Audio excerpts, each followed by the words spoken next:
జరగనటువంటి ఒక వివాదాస్పదమైన విషయానికి ఆంధ్రప్రదేశ్ పోలీసులు తెరతీశారు.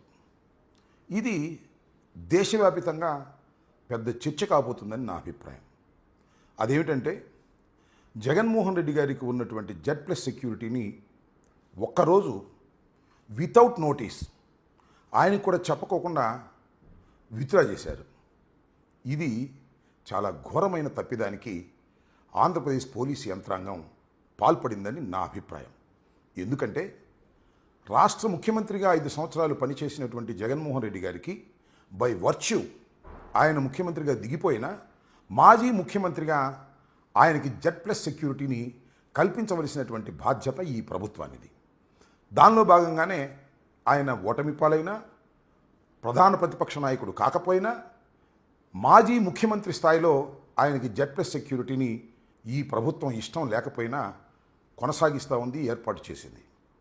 కానీ మొన్న ఒక్క రోజున గుంటూరు మిర్చి యార్డులో రైతుల్ని పరామర్శించాలని వెళుతున్నటువంటి సందర్భంలో ఏమాత్రం ఇంటిమేషన్ లేకోకుండా ఆయనకి Z+ సెక్యూరిటీని 12 గంటల పాటు విత్డ్రా చేసుకున్నారు.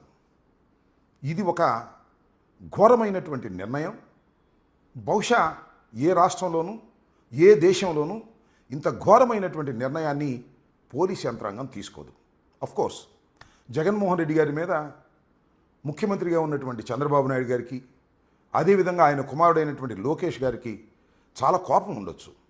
అయినా బై వర్చ్యూగా ఆయనకు వస్తున్నటువంటి సెక్యూరిటీని మాత్రం తొలగించడం వారికి సాధ్యం కాదు. కానీ ఒక చిన్న వంక పెట్టుకొని ఎమ్మెల్సీ ఎన్నికల కోడ్ ఉంది అనేటువంటి ఉద్దేశంతో జగన్మోహన్ రెడ్డి గారు రైతుల్ని పరామర్శించడానికి వెళుతుంటే విత్డ్రా చేసుకోవటం అనేది చాలా ఘోరమైనటువంటి తప్పిదం. ఈ తప్పిదానికి సరే చంద్రబాబు నాయుడు గారు, లోకేష్ గారు సమాధానాలు చెప్పకపోయినా పోలీస్ యంత్రాంగంలో ముఖ్యులైనటువంటి డీజీపీ హరీష్ కుమార్ గుప్తా గారు, అదేవిధంగా గుంటూరు ఐజీగా ఉన్నటువంటి సర్వశ్రేష్ఠ త్రిపాఠి గారు, అదేవిధంగా గుంటూరు ఎస్పీ సతీష్ గారు తప్పనిసరిగా ఈరోజు కాకపోయినా ఏదో ఒక రోజున దీనికి సమాధానం చెప్పుకోవాల్సినటువంటి అవసరం ఏర్పడుతుందనేది నా అభిప్రాయం. ఎందుకంటే భారతదేశంలో ఒక కట్టుబాట్లు, ఒక సాంప్రదాయాలు, ఒక రాజకీయ ఫ్రేమ్వర్క్లో అందరూ పనిచేయాలి. ఐపీఎస్ ఆఫీసర్స్ అంటే వాళ్ళు చాలా ఉన్నతమైన స్థాయికి ఉన్నటువంటి వ్యక్తులు, ఇండియన్ పోలీస్ సంబంధించినటువంటి వ్యక్తులు. వారు ఎవరో చెప్తే నిర్ణయాలు తీసుకోకూడదు. చంద్రబాబు నాయుడు గారి కోపం ఉన్నంత మాత్రాన చంద్రబాబు నాయుడు గారు చెప్తే మేము నీ నిర్ణయాలు తీసుకున్నామని రేపు న్యాయస్థానాల ముందో లేకపోతే వారికి ప్రశ్నించినప్పుడు సమాధానం చెప్పుకోవటం సాధ్యపడేటువంటి అంశం కాదని ఈ సందర్భంగా నేను చెప్పదలుచుకున్నాను. ఇంత ఘోరమైన తప్పిదానికి ఎందుకు పాల్పడ్డారు అనేది ఇక్కడ పెద్ద చర్చ కాబోతున్నది.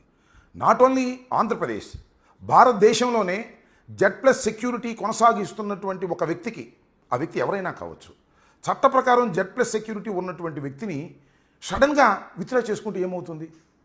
దీనిలో కుట్రలు కూడా జరగవచ్చు కదా.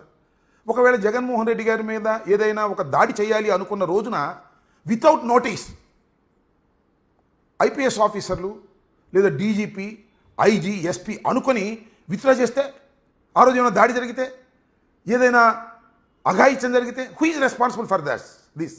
ఇది ప్రశ్న కాదా? లాజికల్గా దీనికి సమాధానం చెప్పుకోవాల్సినటువంటి అవసరం లేదా? ఎందుకు ఇంత ఘోరమైన తప్పిదానికి లోకేష్ చెప్తేనో చంద్రబాబు చెప్తేనో మీరు తీసుకున్నారు? ఈ తీసుకున్న దానికి ఎవరు సమాధానం చెప్తారు? తప్పనిసరిగా ఐపీఎస్ ఆఫీసర్లు మాత్రమే సమాధానం చెప్పుకోవలసినటువంటి ఒక సంకటమైన పరిస్థితి భవిష్యత్తులో ఏర్పడబోతుందనేది కూడా నా అభిప్రాయం.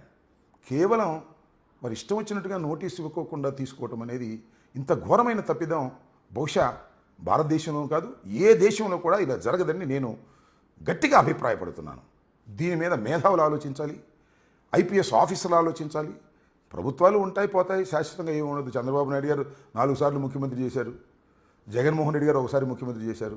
మళ్ళీ ఆయన జీవితకాలంలో జగన్మోహన్ రెడ్డి గారు అనేక సార్లు ముఖ్యమంత్రిగా చేసేటటువంటి అవకాశం ఉంది.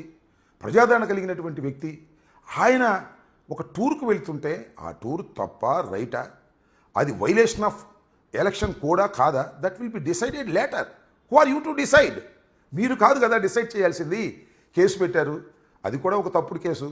అక్కడ పర్యటనలో లేని వారి మీద కూడా కేసులు పెట్టారు. సో ఈ విధంగా ఒక తప్పుడు కేసులు పెట్టడమో తప్పుడు నిర్ణయాలు చేయటమో చేస్తే వ్యవస్థలు ఎలా బతుకుతాయి? సామాన్య ప్రజలు ఎలా బతుకుతారు? ఒక మాజీ ముఖ్యమంత్రికి ప్రజాదరణ కలిగినటువంటి వ్యక్తికే మీరు ఈ విధంగా కుట్రపూరితంగా రాజకీయంగా రాజకీయ నాయకులు చేయొచ్చు, కానీ ఐపీఎస్ ఆఫీసర్లు కుట్రలో భాగంగా చేస్తే ఎంత ప్రమాదం వస్తుంది ఈ దేశానికి అనే విషయాన్ని తప్పనిసరిగా సీనియర్ ఐపీఎస్ ఆఫీసర్లు, రిటైర్డ్ ఐపీఎస్ ఆఫీసర్లు, ఇవాళ వందల సంఖ్యలో మన రాష్ట్రంలో ఐపీఎస్ ఆఫీసర్లు ఉన్నారు. వారు తమ డ్యూటీని ప్రాణాలకు తెగించి చేసినటువంటి సందర్భాలు కూడా ఉన్నాయి. కానీ ఇలాంటి నిర్ణయాలు హరీష్ గుప్తా గారు, అదేవిధంగా మన సర్వశ్రేష్ఠ త్రిపాఠి గారు, చంద్రబాబు నాయుడు గారి కుమారుడు చెబితే నిర్ణయాలు తీసుకోవటం అనేది చాలా దురదృష్టకరమైన పరిణామం. దీనికి తప్పనిసరిగా చంద్రబాబు నాయుడు గారు లేదా లోకేష్ గారు మూల్యం చెల్లిస్తారో లేదో తెలియదు, కానీ హరీష్ కుమార్ గుప్తా గారు, అదేవిధంగా సర్వశ్రేష్ఠ త్రిపాఠి గారు వారు తీసుకున్నటువంటి నిర్ణయాలకు ఖచ్చితంగా మూల్యం భవిష్యత్తులో చెల్లించక